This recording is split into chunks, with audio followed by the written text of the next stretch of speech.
just did that. Recording's on now.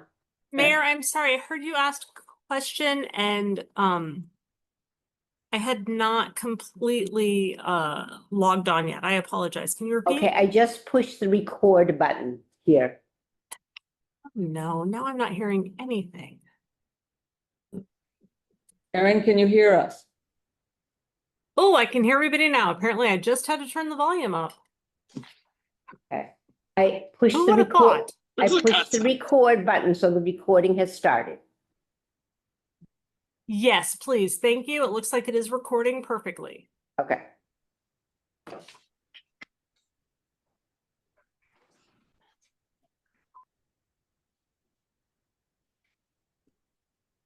Mayor, you are currently the primary host. I am the co-host.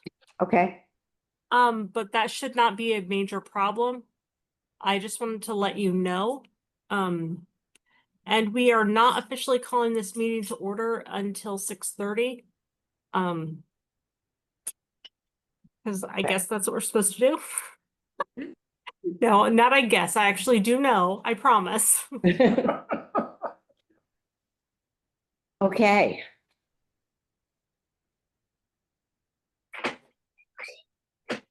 I'm not used to doing this on my laptop at home though, so I do apologize if it's a little glitchy because I normally have more than one screen, so I'm just gonna apologize in advance. Doing fine.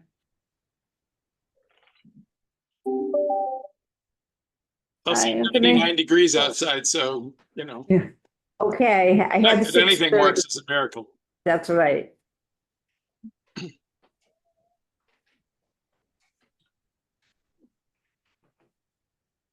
Okay, so it is 6:30 p.m. on June 23rd. And we are officially calling this meeting to order.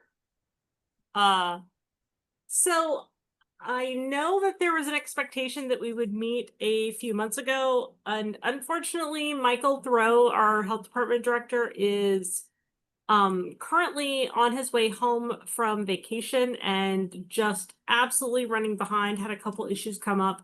So I have been asked to chair very last minute. I've tried to stay as up to date as possible as I can. However, I'm not as up to date as I could be, I'm sure. So we did want to go ahead and meet tonight to give everybody an update, keep everybody posted on what's going on with the Lunt site. We were expecting reports earlier this year, I believe in March. If that is correct, please confirm that. February. Yeah. And they got Unfortunately- postponements approved by DEP till May, and was supposed to be in May, and it's not currently. Okay, Michael checked on it last Friday, I think. Yeah. I checked it today.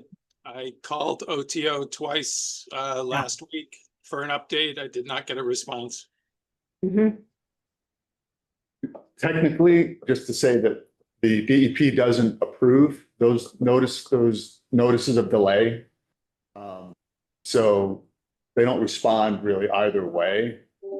So once you miss an interim deadline, you're out of compliance with the MCP deadline. But that said, DEP rarely does anything about, as long as there's a notice of delay in and there's good cause, they don't generally react negatively to it. So So as a Agreed. result, we've been waiting for the phase 2 report to come in, to have a meeting, to be able to tell people something new. And we've decided that we really needed to talk to the community about this. So that's why we're here. I want to thank everybody for coming together just to make sure that the community was updated, to make sure that, you know, we were still doing everything we could to ensure that everybody impacted had the most up-to-date facts. So I know, Susan, you had said something that you had been working on a walkthrough. Is that correct? I Oh, have that in an email. Actually, Athena, I think, has some city information that you should go to first, and then we can talk, and then Dan can talk about, you know, what we learned. Great, thank you. Athena, do you want to go ahead and update Yep. on like any city information? Thank you so much. Yep, I just wanted to update you on the Yukon Technical Assistance to Brownfields Program application that we had submitted in January. And it was approved for the spring, but because we haven't had our reports, the report out of OTO, we were moved to the summer program, which is really good. And Eric and I have met with them twice, once in May and once in June. And we have a student that's going to work with us, and they're always under advisement from the Yukon team. Now, the Yukon funding may be in jeopardy, so we don't know if this is going to actually go forward. But as of the last time we spoke, if they still had their funding, although they've been warned that it may go away. So through the program, what the Yukon team does is they can help us, like, basically what we ask them to do is to help us digest the OTO Phase 2 report and give us steps forward and make it kind of more understandable, and to point out any gaps in the report, and to help us understand any issues that are remaining as a result of the report, and to point for steps forward, whether it's for additional assessments, or if we need to go forward with a grant, or if everything's okay, or whatever is to determine to get us a path forward, the best path forward for that. And they can help with outreach to the residents in the area or the city of Greenfield, and help with press, and just help make the Phase 2 report more accessible to everybody. And that's about it. And they will help in prepping for a grant if we need to go forward to write a grant, if there are any federal grants left by the fall.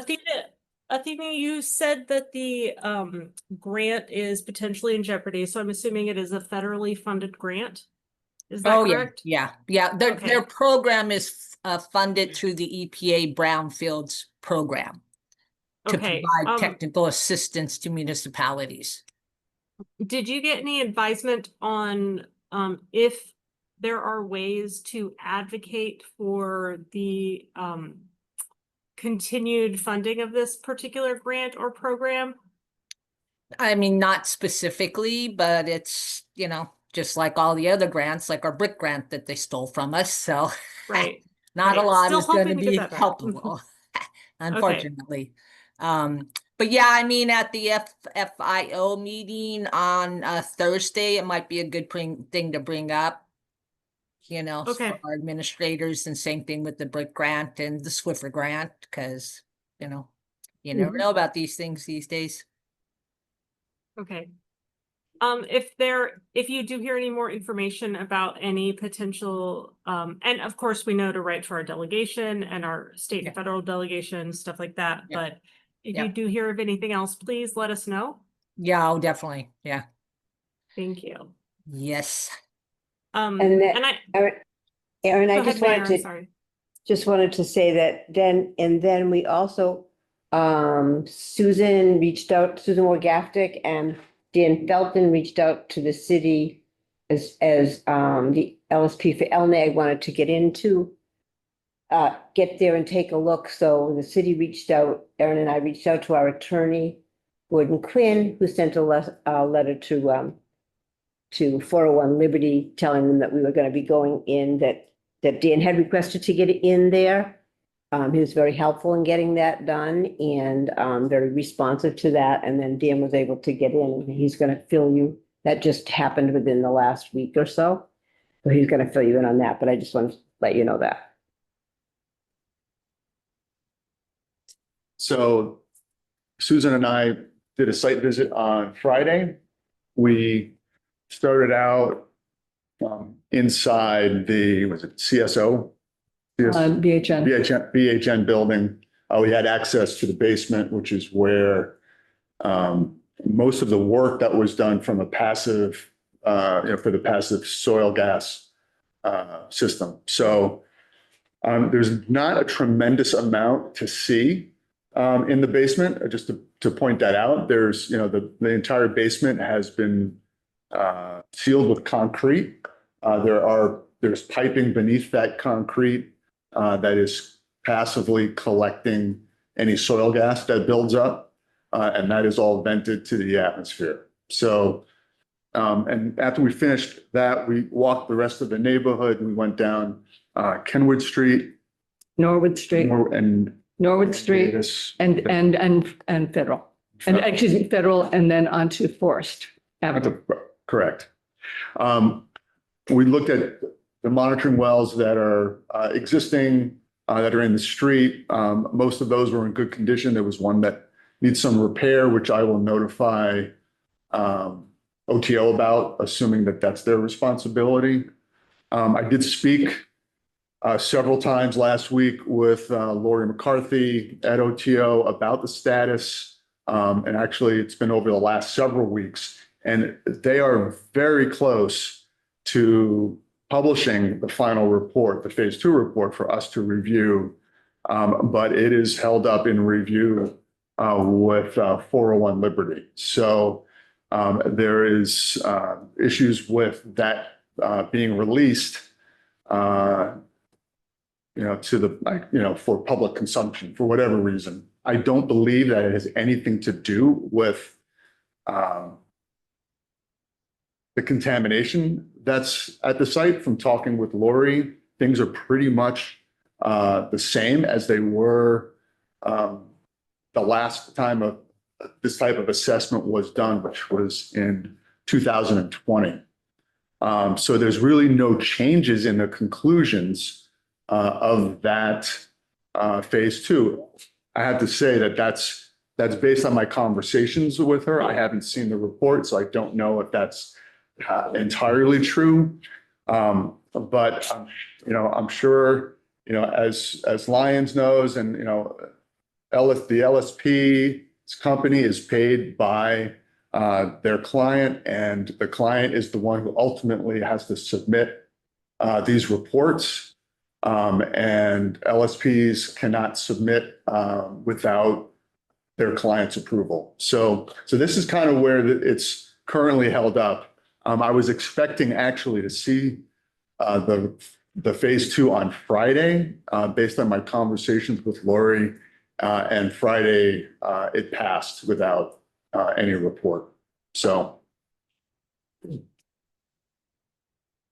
I can provide an update, or at least a summary of what the data that they have shared to date. If and Be when great. they're ready to do that. awesome. Go ahead, Lyons, whatever you got. Okay. I'd like to share my screen.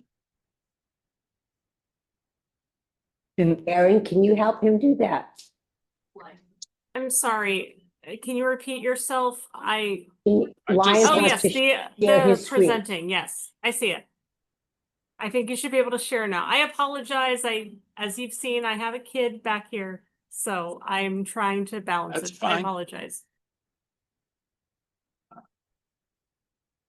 Lions, are you able to share now? You should be able to. Just trying to figure out which There you go.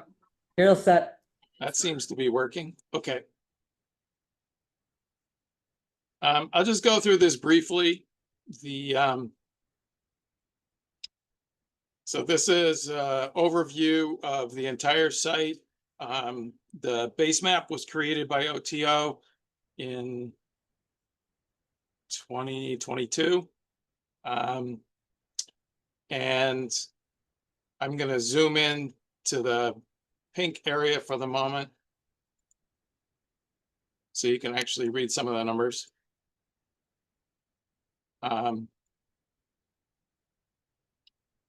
So the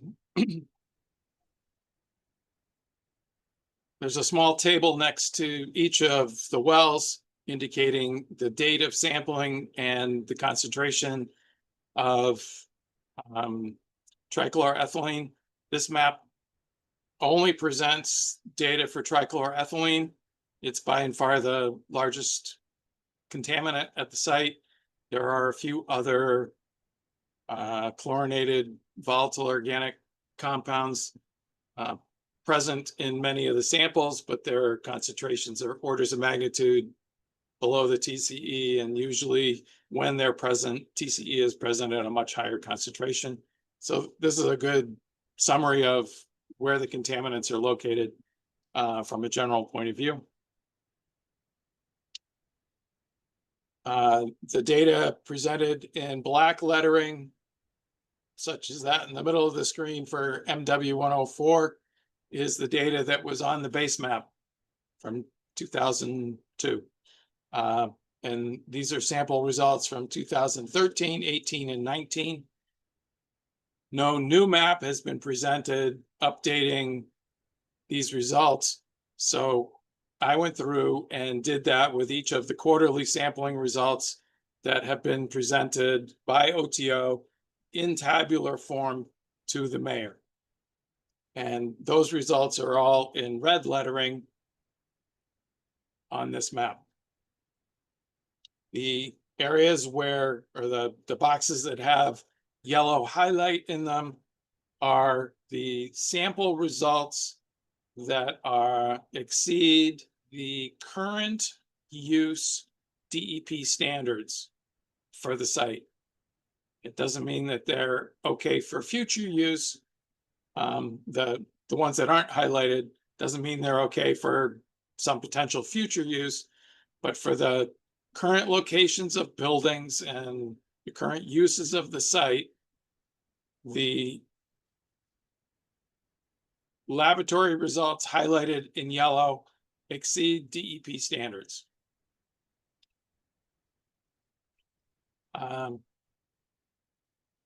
The phase 2 scope of work included installation of a number of new monitoring wells.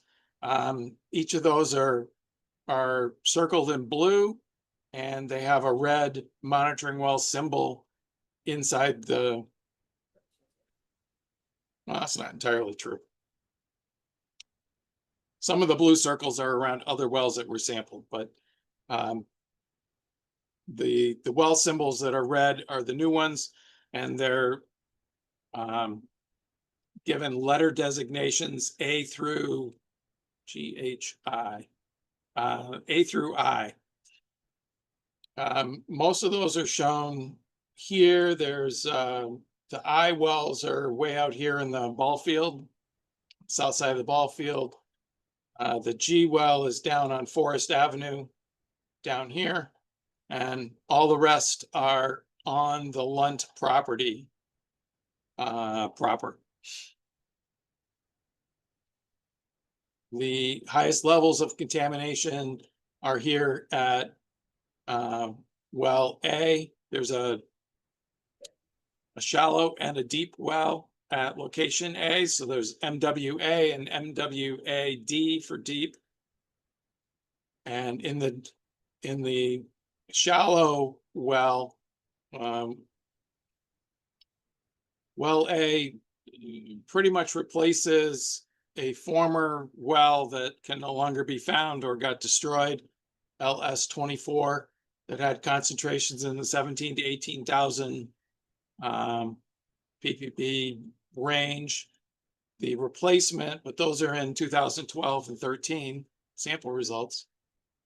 In 2024, the replacement well A had sample results in the double and triple digits, 61 up through 320 ppb. But the deep well at the same location, the results are in the many thousands. The January sample came back at 10,000 and then went down as the year went by, 3,000, 1,000, and the most recent one was 550. not sure why the concentrations went down so fast. But they did at that location. Slightly to the south at well C, the concentrations went up, not down. 2,000, 1,500, 8,200, and 13,000. And if you get a little closer, right up next to the street at MW 104, right in this area, these are the results here for this MW 104. And in 2013, it was 19,000. In 2019, it was 45,000. And this year, we've had results of 33,000, 14,000, and most recently 62,000, all quite high. Other results close to the street for LS19 are also in the 30 to 40,000 range. And in this catch basin 2N, we have results in the 600 to 1,100 range from water in the catch basin.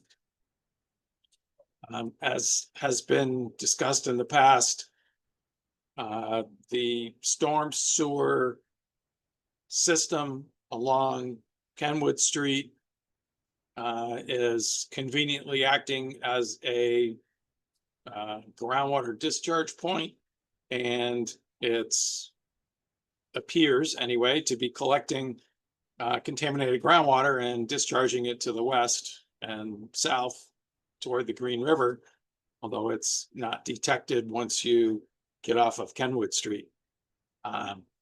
So the question of where it goes has really not been answered, to at least not to my satisfaction.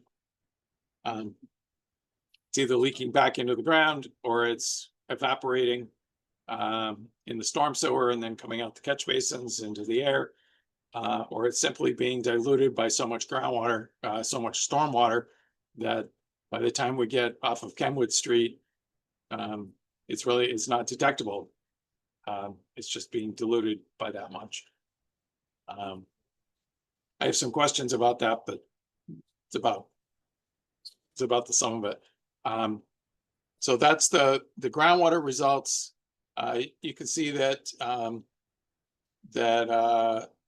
OTO did a fair amount of sampling. There are lots of monitoring wells off the site. There's a series of them on the south side of Kenwood Street. There's a couple on Forest Avenue, and all those results, with the exception of the couple right here closer to Federal Street on Kenwood, all those results are essentially non-detect.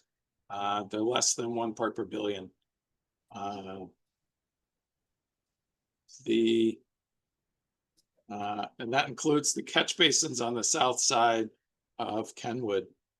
There is a detection in catch basin in the north, catch basin 5, of some TCE, but by the time you get to catch basin 6, it's not present.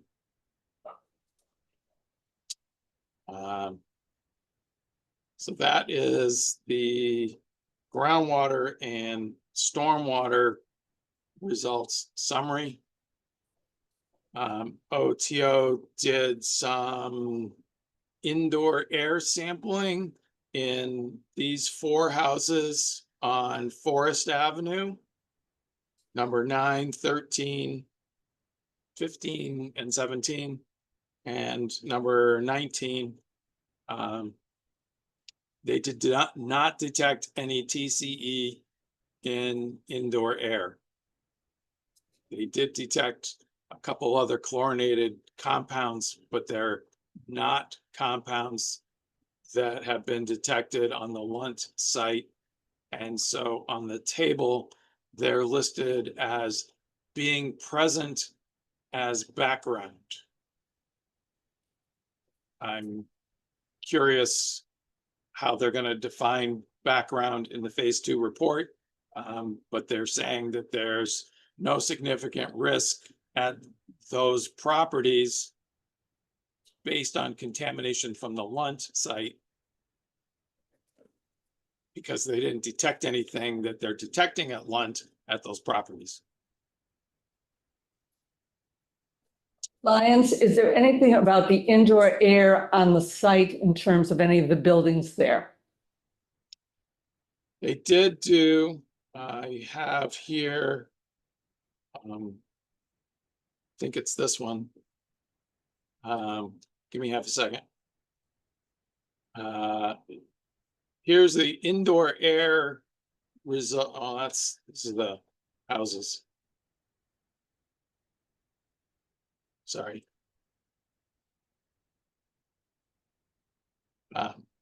Different. Here it is, sorry. There's this one set of results from 2022. So for one sample inside, I'm going to scoot down to, I can never remember which building it is. Unit B2.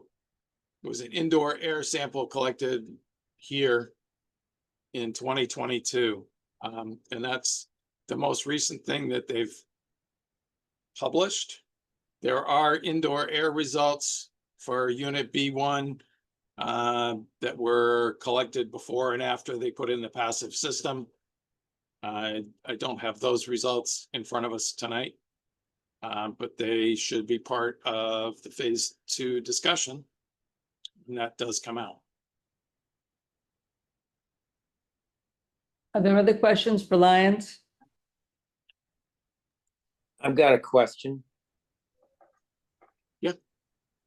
So Lions on the, I'd say it was the southwest side, just outside the Lunt parking lot. We get into a grassy area, and I believe it's well site CB3N. The numbers in yellow, granted they're in the hundreds, which is a lower, still above acceptable level, but the lower end compared to some of the other yellows we've seen. That area is, if you walk through if we were to walk through that today, we'd be walking in an inch or so of water in that grass. And I wonder how much of a factor that is with higher numbers of in the yellow. That is, it's often wet to the point of literally you're in a puddle in the grass walking there. That's where I walk my dogs. I avoid that area for that reason, but anytime I've walked through there, it's wet. Your feet will get wet.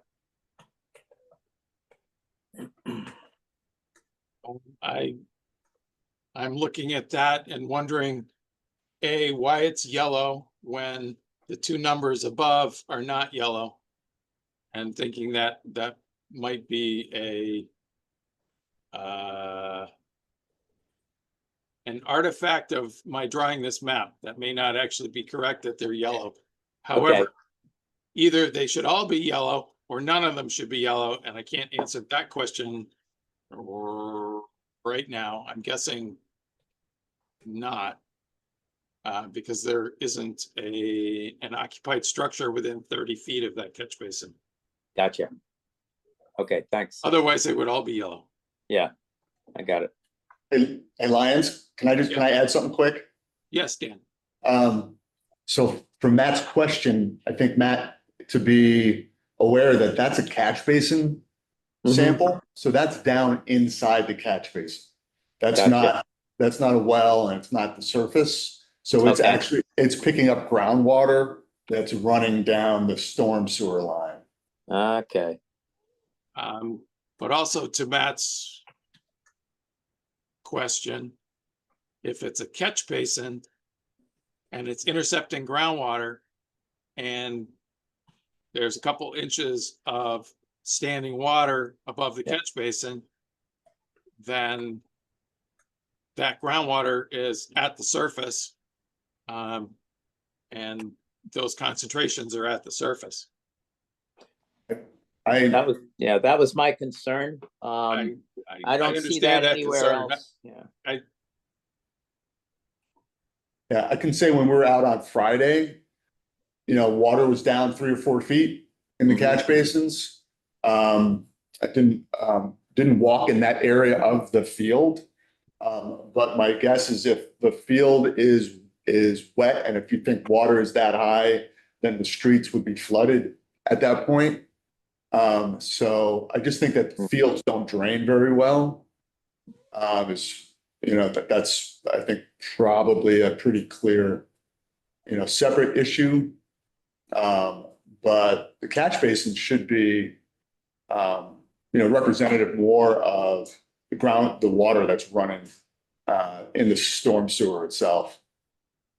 I'll just say that I walk around there too, and that area does seep, the water seeps out into the road and runs down the road a lot throughout the winter and especially in the spring.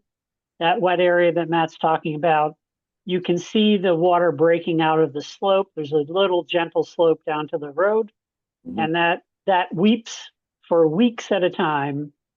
I don't think it's ever been sampled, the surface weeping or the shallow groundwater there, but it would be an easy place to grab a sample because anyone playing in that area of the ball fields is potentially exposed to being in contact with that material.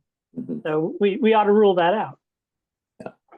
Can we go back to the one indoor air sample also that you spoke about, Lyons? In B2? Yes, I think, isn't B2 in the, are you highlighting that with your, yes, it's right here. That's where the Where? sample was collected. okay, But again, it was it was in 2022. So this isn't a new phase 2 scope of work sample result. I'm not aware of any indoor air sampling that was done on the Lunt BHN, whatever you want to call them, existing buildings on the site. I don't think there was any indoor air sampling done as part of the phase 2. okay. That is my area of concern, is the indoor air in the residential parts, which is unit B1 and the unit that faces Kenwood Street. Those two are residential long-term treatment. And I do want to piggyback on what the mayor was saying, that the city is actively looking at the lease to figure out how we can get the pertinent data submitted, and we're looking into further remedies to keep track of the air quality within the buildings. I wish I had more information on how that will work. Unfortunately, again, that's kind of Michael Thoreau's purview, and I am just the messenger on some of it. Glenn, you had a comment? I'm wondering, I'm looking at the property lookup for the city of Greenfield, and the entire Lunt property is listed as being owned by 401 Liberty. And I don't understand why that is the case. The ball fields are owned by the city, but the entire area that's on this map that is shown outlined by blue or whatever color that is, Yes. which includes the parking lots and all of the buildings, that is shown in the property assessor's database as entirely owned by 401 Liberty. It's not though. Well, that's what the official record shows for the city. So Well, that needs to be fixed, apparently. The official records actually would be probably with the registry of deeds. And I think there are a couple of us that are on this meeting that were on city council. We actually prevented the sale of that. That was the plan. But the lease agreement is, I think many of you have seen the lease agreement. Yeah. It's a lease to sale purchase. I think I bet many people on this have it. And 401 is the lessee, we're the lessor, the owner of the property. And you know, while I was on city council, we made sure, along with other people that are on this, that it wasn't sold yet because we wanted to make sure it was fully remediated. So nothing has happened on that. I think we all would have been aware of it. But there are. Okay, then numerous- that's, I'm just going to finish my sentence. There are numerous things, you know, our assessors do a great job, and everything that you see on an assessor's card isn't actually like the Bible written in stone. So we are the, you know, owner, and they're leasing it from us. Thank you. okay, yeah, thanks. Thanks for that clarification. Maybe we can get the assessors to fix the GIS database so that it actually indicates the correct owner. Sure, That's the first thing. Glenn, if you would email me that information, just so I have it in a Absolutely. more accessible form, I can try and follow up on that. Thank you. Yeah, and I think the point that I was trying to raise is that the city is the owner and the owner of record, and the notice of noncompliance was issued to the city, and it is the city's responsibility to respond to the audit. And yet we're now, you know, going on 2 years or more. I don't know, is it 3 years since the audit was done? And as far as I know, the city has not responded in any substantive way. We're waiting for some reason for OTO to respond, but 401 Liberty has no responsibility. They actually have a letter of exemption from any responsibility for this site. And so why are we waiting on 401 Liberty? We could wait forever. There's nothing motivating them at all to ever submit any response to the audit because they were not issued a notice of noncompliance. And I don't understand why we're in, well, let me finish. I don't understand why we're in this continuous cycle of no information, waiting, you know, nothing, because for whatever reason, OTO is listed as the LSP of record, which is supposed to be responsible, and they're not. You know, they do not act responsibly. Let's just put it that way.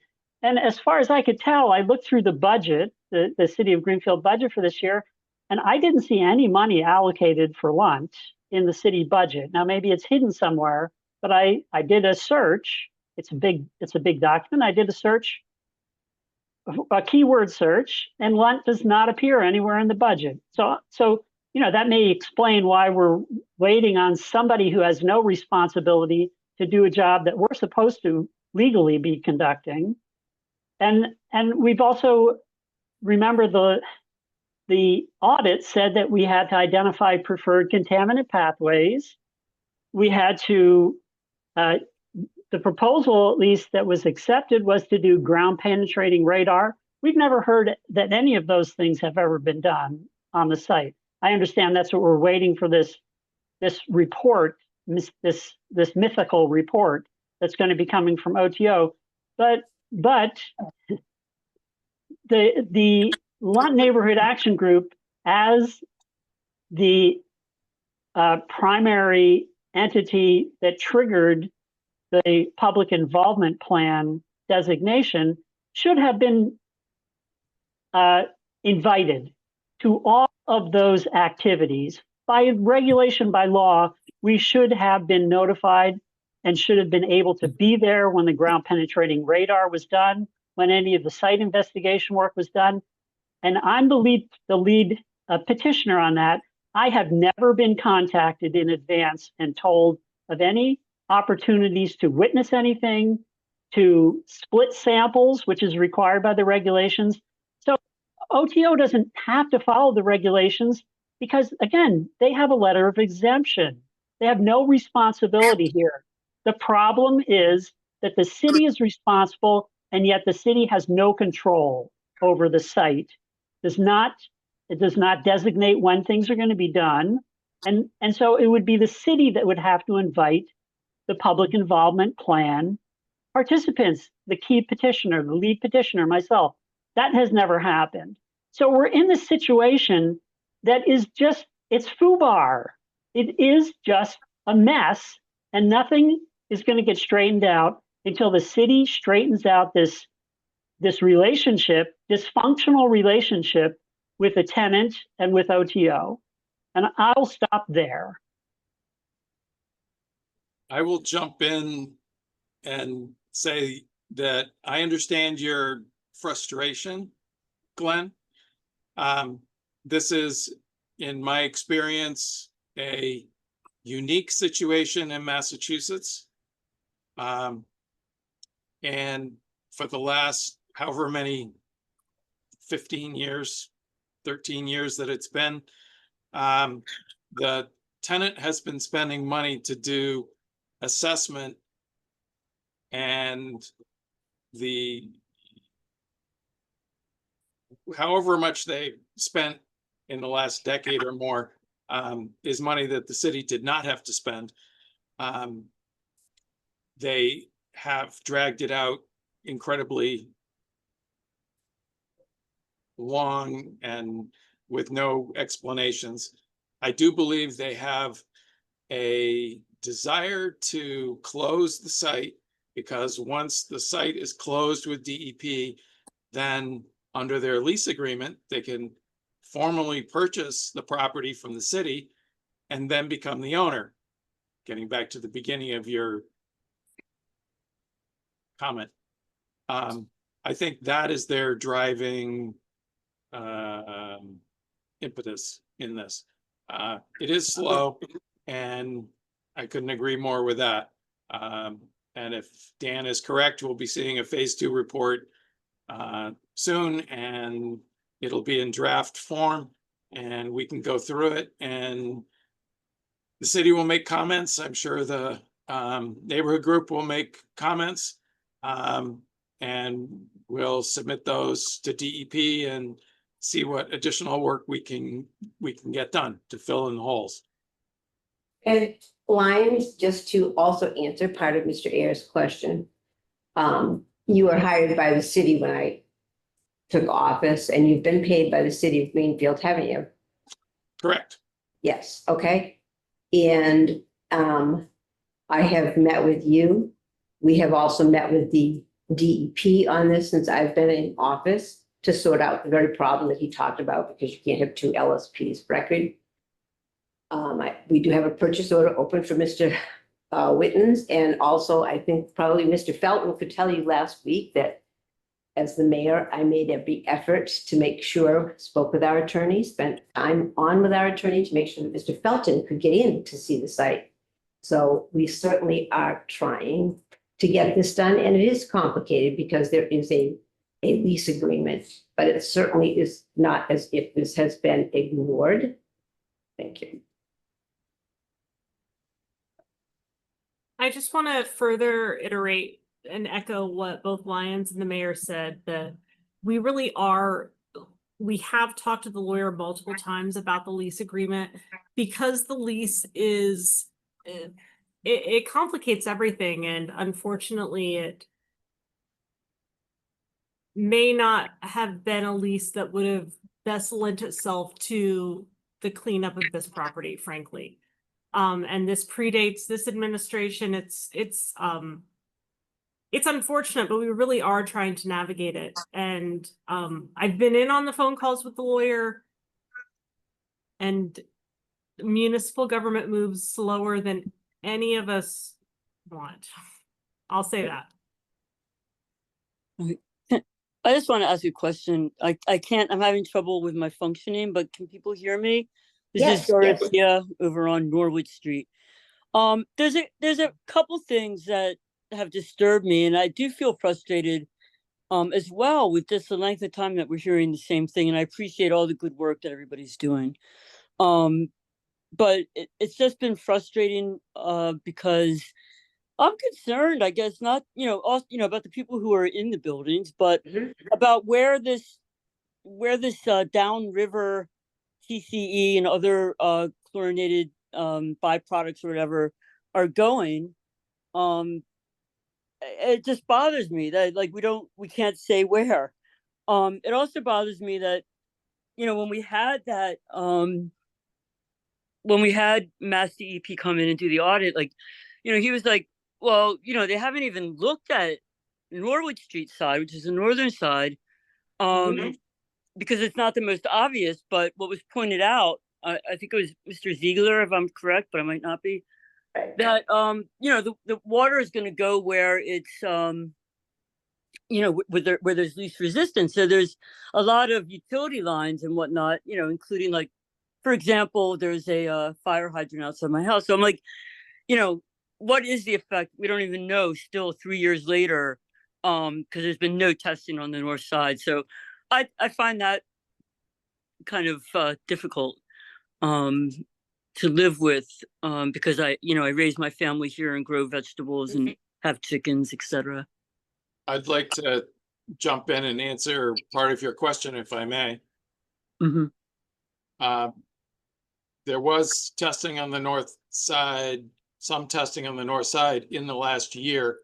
They have 3 monitoring wells north of the buildings, LS10, MWF, and MWE, and they all have very low or non-detect results.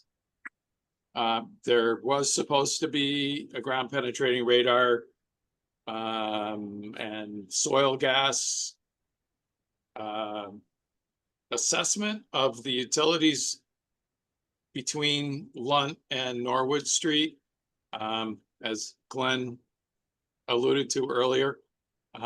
It's in the phase 2 scope of work, and I've seen no evidence to date that that was done. It may simply be they didn't collect any samples for laboratory analysis, even though the scope of work says that they'll collect at least 2. So we'll see when the phase 2 comes out whether that was included. I haven't seen any evidence of that part, but I can show you. Give me half a second here on the screen. This map we were looking at before that talks about, that shows where the indoor air sampling was conducted in 2022, also shows, you can see these blue contour lines. They're light blue. There's 4 of them on the screen, and they indicate that groundwater is flowing from Norwood Street down toward Kenwood Street. And if groundwater is flowing that way, then contaminants are likely also flowing that way, not toward Norwood Street. And the laboratory results that are shown on this big plan strongly confirm that the contaminants are moving, at least the shallow contaminants in the shallow groundwater, are moving to the south-southwest. We don't know where all the deep contaminants are, but I would wager fairly heavily that they're not headed to Norwood Street. They might be Lions, going under the ball field, they might be going under Kenwood, they might be going lots of places, but I don't think they're going north. Lions, thank you for expanding a little bit on that. Because of time constraints, I do want to make sure that we check in on if there are any further questions. We've only got about 13 minutes left before we should probably try and close down this evening. Are there any more questions? One here from Norm. Yeah, I have a question. Norm has a question. Okay, go ahead, John. I think it was the last meeting we had, I thought we had an understanding that we were going to try to have Lions Witten, the city LSP, work with Dan Felton and OTO. That was the desire of the group, of the city. Is it my understanding that there's been virtually no working together with OTO? I mean, I know they work for 401 Liberty or Ray for Pellegrino, but it seems like they're not given any permission or approval to work with us. So we're stuck in the same spot where we just have an unwilling partner in this mess. John, I do want to address that again really quick. We really are actively looking at the lease to try and see if there are ways to move that along where the OSP can work more with us. And the lease is really a big hindrance here. But I'm sure Lions can expand on that a little bit. Yes, and I just want to say we all here know that lease has been a problem since the very beginning. When I was on city council, it took us a year, I think at least, just trying to figure out what was going on. But I'm curious to hear, Lions, what you have to say with that. Dan and I reached out to Lori McCarthy shortly the week after, a couple days after our last meeting, and asked if she wanted to have input and collaboration. Dan and I put together the budget and the scope of work for the state budget that went in, and OTO made no contribution to that. So two of us worked together.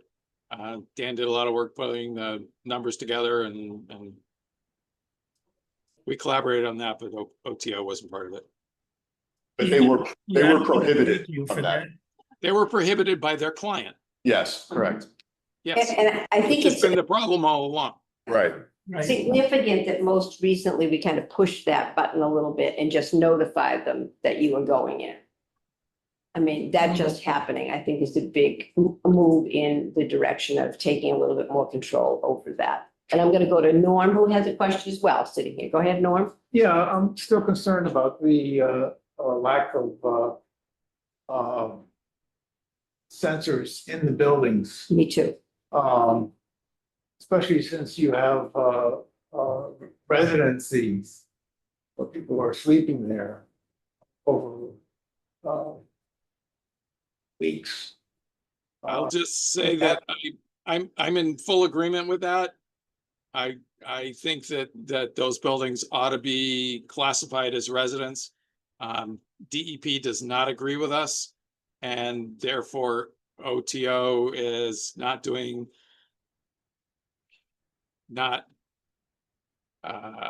comparing the results to residential standards. They're comparing them to commercial standards. They don't meet residential standards, not all of them. But they do meet commercial standards, so there's no problem. I don't agree with that.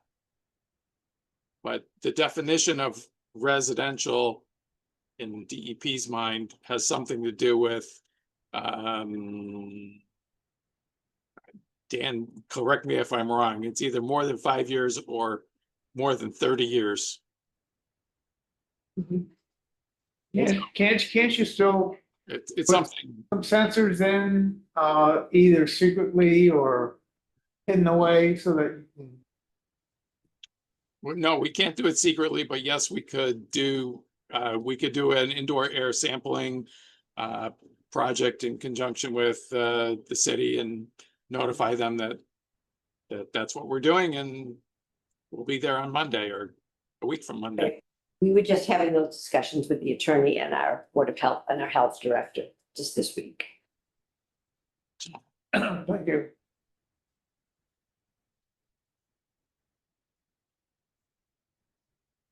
Take over.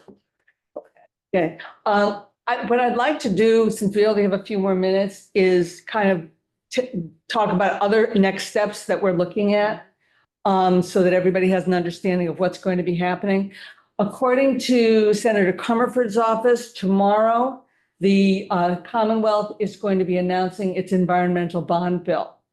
And we do not know, we don't have any information on what's in that bill. We have talked to Senator Comerford about putting in a specific line item for the Lunt project.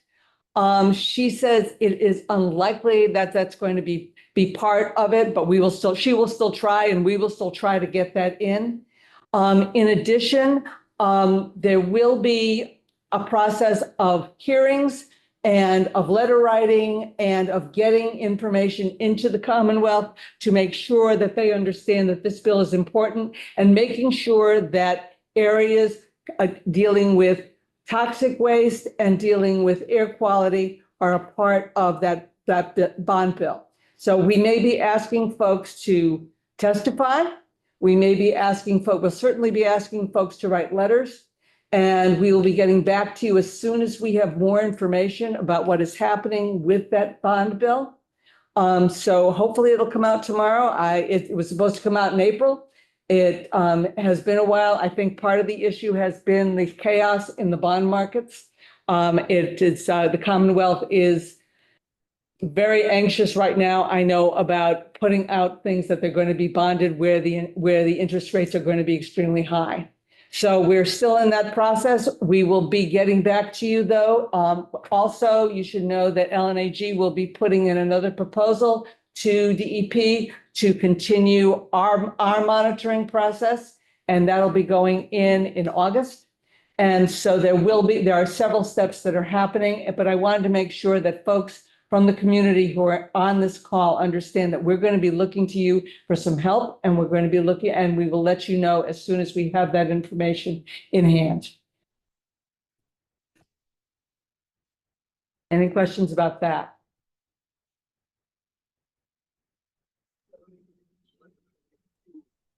Take it away, Erin. It looks like we don't have any further questions. Last chance. All right, everybody, thank you so much for coming tonight. We will keep everybody posted as much as we find out. At this point, it is 7:24 p.m. I am going to adjourn this meeting, and we should make sure everyone is updated as soon as we have more information. Thank you, everybody, so much. Thank you. Thank you.